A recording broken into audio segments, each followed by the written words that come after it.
Cuman karena mungkin dia pakai PDF ya Mas ya, jadi tampilnya agak kecil. Oke, enggak apa-apa. Baik, langsung saya mulai ya. Kemudian lanjut Mas, kita awali dengan sekilas tentang Islam di Pulau Bangka, sebagaimana tadi juga sudah disampaikan oleh Bang Deki, kalau perspektif beliau bahwa ia membagi berdasarkan abad, kemudian juga ada Ibu Retno juga saya kutip, mohon maaf ya saya kutip tulisannya, tulisan Pak Zulkifli sama almarhum Pak Mujib juga saya masukkan di dalam sini. Nah, Islam sendiri kalau melihat dari tulisan yang ada bahwa sudah dimulai dari abad yang ke-7.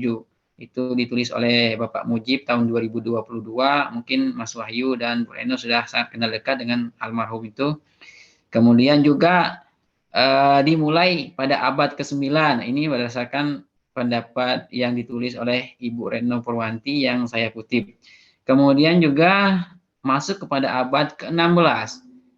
Tapi yang tadi sudah disampaikan oleh Bang Reki bahwa itu sebenarnya sudah seiring Islamnya hadir di dunia, begitu juga ke Pulau Bangka sudah tersentuh karena memang Pulau Bangka adalah wilayah laut yang memang sering dilewati oleh orang pada zaman dulu. Nah, kemudian untuk jalur masuknya Islam itu sendiri, mungkin saya sudah tidak sampaikan lebih detail karena tadi juga sudah sampaikan. Cuman kalau menurut Bapak Zulkifli bahwasanya masuknya Islam ke Pulau Bangka itu menjadi 5 jalur. Yang pertama jalur Malaysia atau jalur Johor, kemudian Minangkabau, Banten, Palembang, dan Banjar, Kalimantan Selatan. Kemudian selanjutnya kalau yang Bang Deki tadi usah disampaikan lagi karena beliau sudah menyampaikan.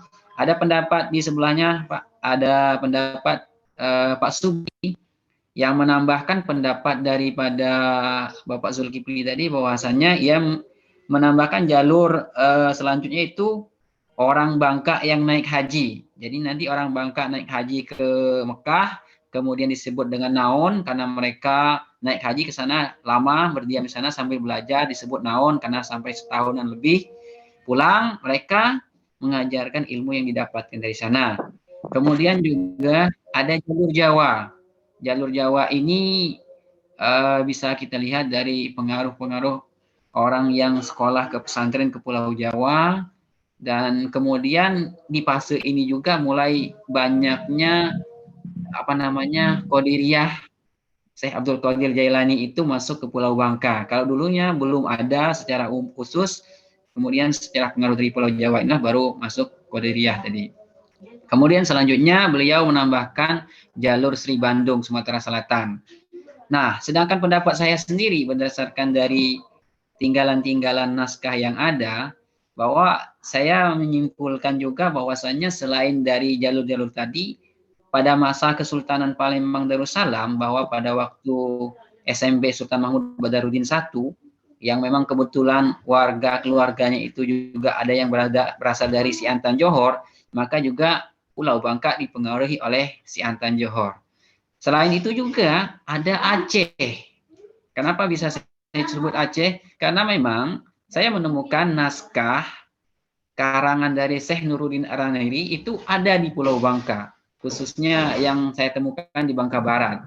Itu dari naskah kitab Asrorul Insan karya Nuruddin Araniri. Dan kemudian juga di sini ada semacam zikir yang mengarah kepada tarekat Rifaiyah, yang memang Nuruddin Araniri juga adalah penganut tarekat Rifaiyah. Kemudian selanjutnya kita menjelaskan sedikit tentang naskah-naskah yang ada di Bangka, khususnya yang aksaranya Arab Melayu, karena ini yang ketertarikan saya. Nah, dari beberapa naskah termasuk sejarah Pulau Bangka itu ada naskah yang kemudian tersimpan di Belanda di Leiden dengan kode OR 61 dan 67, kemudian UBL 2285. Nah, itu ada 2 yang bertuliskan Jawi atau Arab Melayu, satunya bertuliskan Latin. Cuman memang keterbatasan akses dan lain sebagainya, kita kemarin bersama Bambang Haryososino mereka baru mendapatkan yang versi Jawinya, sedangkan yang versi Latinnya belum. Kemudian selain itu juga ada naskah Bangka berhubungan dengan Palembang, itu pakai mesin ketik, jadi sudah pakai bahasa Latin. Nah, kemudian selain itu juga berdasarkan tulisan yang saya kutip dari Ibu Retno Purwanti, bahwasanya Iya, kajian yang ya. dilakukan Nah, Mujib juga deh. tahun 2000-an itu sudah menemukan beberapa naskah di Pulau Bangka, khususnya di Mentok, di Kabupaten Bangka. Di Mentok yaitu milik almarhum Pak Najib Isa, yang juga itu karyanya Syekh Abdul Somad Palimbani yang dengan judul Syair Salikin yang bagian yang kedua. Kemudian ada di Kabupaten Bangka, itu di Kampung Kemuja dan di Kampung Petaling. Itu adalah kitab berupa tasawuf, kemudian Nur Muhammad yang kepemilikan almarhum Ustadz kami sendiri, Ustadz Ibnu Abbas, dan kemudian yang di Petaling saya belum kenal dan belum pernah mendatangi. Nah, selain itu juga di Bangka Barat, karena memang domisili saya di Bangka Barat, beberapa yang sudah saya temukan, termasuk di kampung saya sendiri yang memang sudah saya masukkan dalam tulisan saya, meskipun yang tulisan seadanya, yang penting terdokumentasi. Itu ada hakikat sembahyang, kemudian ada terjemah hadis Nabi yang man arofa robahu arofa nafsahu itu, kemudian ada juga tentang petuah-petuah atau doa dan amalan harian, misalnya ketika berdoa orang yang bersin atau berdoa orang menguap dan lain sebagainya. Dan kemudian juga terakhir kita menemukan wilayah Paritiga, masih di Bangka Barat, yang seperti yang saya sampaikan Ibu Retno tadi, yang sudah disinggung tadi, yaitu tentang ilmu falak, ilmu perbintangan.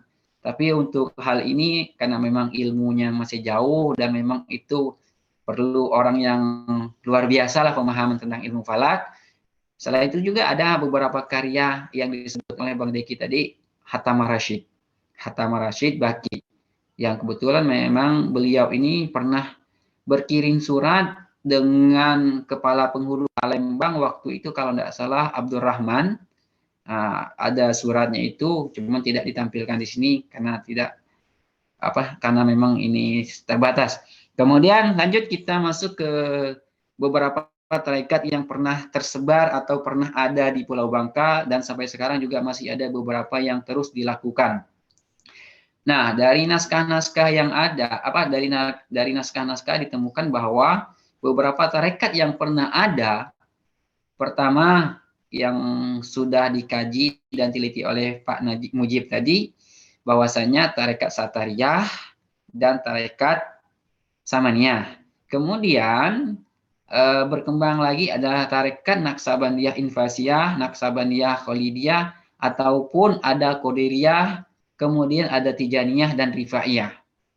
Jadi naskah-naskah ini ternyata kalau kita melihat jalur masuknya Islam sebagaimana pendapat saya tadi, Aceh itu ada hubungannya karena Satariyah itu besar itu dari Aceh dan dari Minangkabau, dan kemudian Rifaiyah itu besarnya dari Aceh yang merupakan di sini jadi dibuktikan dengan naskah karya Syekh Nuruddin Araniri tadi. Sampai sekarang untuk tarekat yang masih berlaku, tarekat Samaniyah, kemudian tarekat Tijaniyah dan Naksabandiyah. Kalau yang lainnya saya belum menemukan secara pasti apakah masih ada atau tidak. Kemudian masuk ke munculnya tarekat Samaniyah di Pulau Bangka. Nah, ini menjadi penting karena masuknya tarekat Samaniyah ini masuknya itu memang di awal-awal dibawanya oleh Syekh Abdul Somad Palimbani ke Nusantara, khususnya wilayah Sumatera dan Semenanjung Melayu. Kalau wilayah Kalimantan itu ada Syekh Muhammad Arsyad Al-Banjari dan Syekh Muhammad Nafis. Di Sulawesi atau Makassar itu ada siapa namanya lupa. Jadi pada saat Abdul Somad kembali dari Mekah ke Nusantara, khususnya wilayah Sumatera Selatan, dan memang beliau juga diangkat sebagai mufti di kerajaan di Kesultanan Palembang Darussalam, maka pada waktu itu juga Bangka yang di bawah kekuasaan atau di bawah Kesultanan Palembang Darussalam, otomatis secara tidak langsung bahwasanya tarekat Samaniyah ini juga sudah masuk dan sudah berlaku di Pulau Bangka. Nah, ini bisa dibuktikan dengan beberapa karya Abdul Samad Palembang yang banyak di Pulau Bangka. Misalnya tadi sudah saya sebutkan Sairus Salikin yang memang secara koloponnya itu tertulis bahwasanya pada tahun 1840-an itu sudah atas kepemilikan Haji Idris. Haji Idris juga kemudian disebut-sebut sebagai penyalin atau penulis sejarah Bangka. Ya, karena Haji Idris ini kalau berdasarkan catatan yang ada bahwa beliau adalah seorang guru yang diangkat oleh Belanda pada waktu itu. Nah, kemudian ada juga yang paling banyak tersebar di Bangka Barat, khususnya itu hikayat Nabi Allah Mi'raj, yang memang kebetulan terusan lewat bulan Mi'raj. Itu setiap memperingat Isra Mi'raj selalu dibacakan riwayat Mi'raj itu. Dan itu disalin sampai dengan tahun 90-an. Sampai dengan tahun 90-an masih disalinkan naskahnya itu melalui tulis tangan, meskipun kembali sudah dengan tulisan di buku tulis yang terakhirnya. Itu kalau kita lihat dengan apa yang dikaji oleh Muhammad Daud Bengkulah, yang memang beliau sudah mengahli aksarakan kitab Isra Mi'rajnya Syekh Abdul Samad Palembangi itu agak sedikit berbeda meskipun secara kandungan isinya sama. Terutama kalau yang di Bangka di awalnya itu muncul sanad-sanad kayak semacam rentetan silsilah keguruan, misalnya turun dari sini dan sampai ke Abdul Samad Palembani. Selain itu juga ada naskah Abdul Samad Palembani yang lainnya, yaitu kitab Tauhid. Kitab Tauhid yang ini sudah lewat, Mas. Ini sudah lewat lagi. Lewat lagi. Ada yang ini, kita bahas yang ini dulu sesuai dengan slide.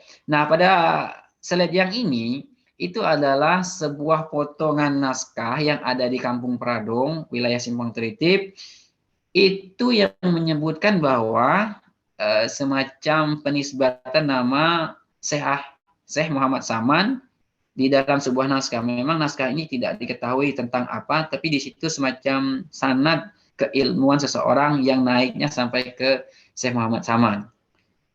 Yang sebelahnya itu ada bagian akhir dari Syair Sani, di bagian akhir yang ditulis oleh Haji Sulaiman, di belakang kitab Asrorul Insan karya Syekh Nuruddin Arini tadi. Kemudian lanjut, Mas. Nah, ini masih berlanjut sejak kedatangan ulama Banjar. Oh, ini sudah jauh, Mas. Sudah jauh, Mas. Lewat lagi, Mas. Sudah lewat, Mas. Sudah pembahasannya sudah lewat lagi. Nah, ini yang kitab Mi'raj tadi sudah lewat lagi lah, Mas. Nah, ini bagian kitab Mi'raj lewat lagi, Mas. Nah, ini yang kitab Tauhid karya Abdul Samad Palembang yang ada di Kampung Baki yang merupakan koleksi almarhum Syekh Hatamah Rashid tadi. Ini kitab Zahratul Murid fi Bayani Kalimat Tauhid, tentang Tauhid. Ini kalau koleksinya Kemas Andi Saripudin, kalau tidak salah beliau sudah mengalihkan manuskrip atau naskah ini.